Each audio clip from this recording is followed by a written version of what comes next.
আজকের ভিডিওতে আমরা আলোচনা করব বিজেপির প্রথম সারির নেতা দিলীপ ঘোষ সম্পর্কে।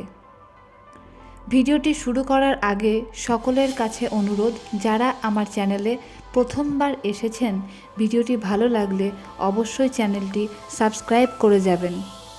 প্রত্যেক দিন কিছু নতুন বিষয়ের উপর ভিডিও নিয়ে আমি হাজির হই ঠিক সন্ধ্যে 6টায়। আপনারা আমার সঙ্গে থাকবেন।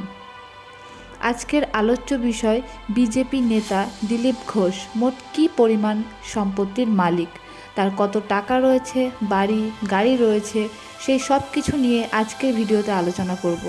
2016 সালে দিলীপ ঘোষের মোট সম্পত্তির পরিমাণ ছিল 30,29,000 টাকা।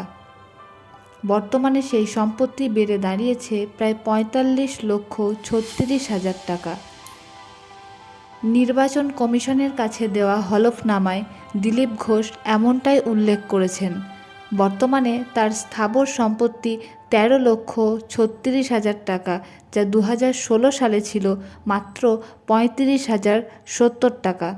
ব্যাংকে জমা রয়েছে 11,75,000 টাকা এবং এলআইসি পলিসি করা রয়েছে 1,40,000 টাকার। বিজেপি নেতা দিলীপ ঘোষ প্রতি মাসে বিধায়ক ভাতা পান 21,870 টাকা। এছাড়াও ঝাড়গ্রামে তার নিজের নামে প্রায় 30 লক্ষ টাকার কৃষি জমি রয়েছে বলেও জানা যায়। একই গ্রামে তার প্রায় 2 লক্ষ টাকা মূল্যের একটি বাড়ি রয়েছে। সব মিলে 3 বছর আগে দিলীপ ঘোষের মোট অস্থাবর সম্পত্তি ছিল 29,94,000 টাকা। দিলীপ ঘোষ তার টাকা কোনো মিউচুয়াল ফান্ড বা শেয়ার মার্কেটে ইনভেস্ট করেননি। তার কাছে কোনো নিজস্ব সোনা নেই বলেই জানা যায়। এমনকি তিনি কোনো ব্যক্তিগত গাড়িও ব্যবহার করেন না। মানুষের সেবার জন্য সরকার থেকে যে গাড়ি তাদেরকে দেওয়া হয়, তা সম্পূর্ণ মানুষের কাজে লাগানোর জন্য।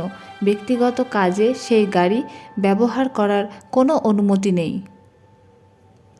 দিলীপ ঘোষ সম্পর্কে আরেকটি গুরুত্বপূর্ণ কথা হচ্ছে, তিনি পুরোপুরি একজন রাজনীতিবিদ, কেননা তিনি রাজনীতির বাইরে আর কিছুই করেন না। আরেক বিজেপি নেতা শুভেন্দু অধিকারীর যেমন পারিবারিক ব্যবসা রয়েছে, দিলীপ ঘোষের সেরকম কোনো নিজস্ব ব্যবসা বাণিজ্যও নেই। তার সমস্ত উপার্জনের রাস্তা এই রাজনীতি।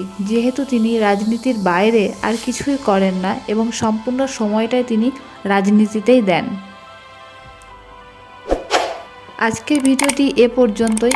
এই ভিডিওটি ভালো লাগলে একটি লাইক এবং চ্যানেলটি সাবস্ক্রাইব করে যাবেন। সকলকে ধন্যবাদ।